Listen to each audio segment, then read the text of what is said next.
Hello flute players, today I'm going to perform for you Study, which is list A number 2 from the AMEB series 4 grade 3 book. And I'll play it to you first and then I'll give you some tips at the end to help you learn this faster.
So when you first start learning this piece, what I would suggest is actually learning it without the articulation first. So you maybe just tongue all the notes.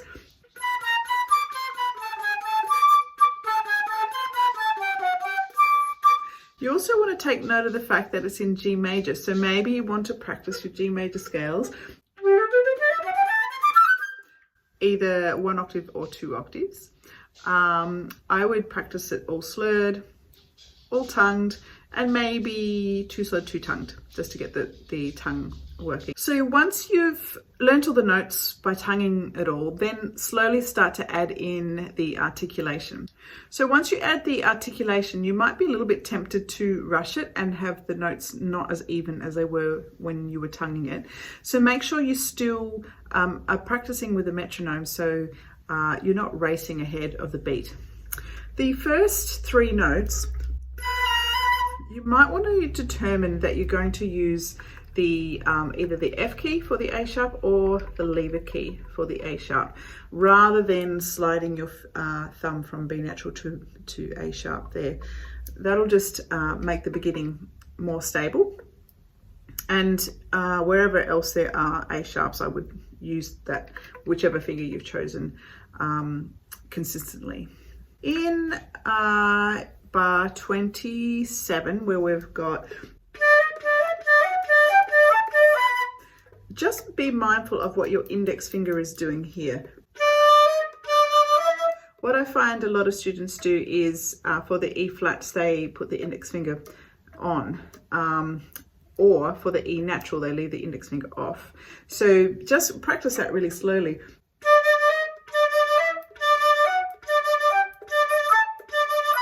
That by itself is actually a good technical exercise to practice for smoothness of sound and smooth transition of fingers.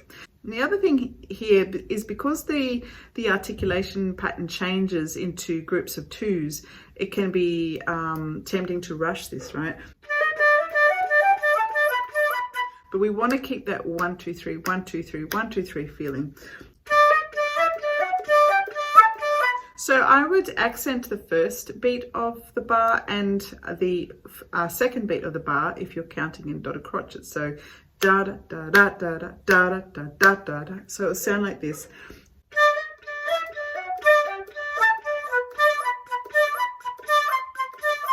So you're consistent with the rhythm that's come before it and the rhythm that comes after it. Be really fussy about what exactly is written in the articulation.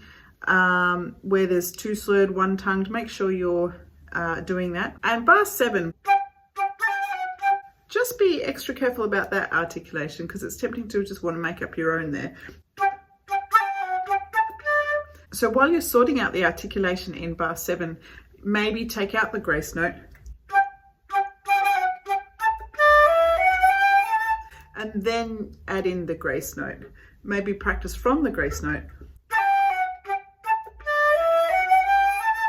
then put the whole bar together.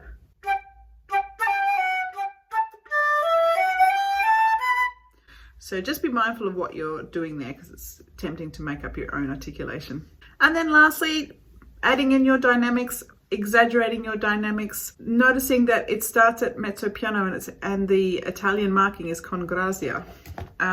So with grace, right? So we want to really, I would probably even start softer than mezzo piano, so you can exaggerate more into your fortes and all the crescendos that are in there. So I hope that's helpful. If you liked this video, please give it a thumbs up and comment below to let me know where you're at with your flute journey. And if you would like to book in a free trial lesson with me, just check out the links below in the description.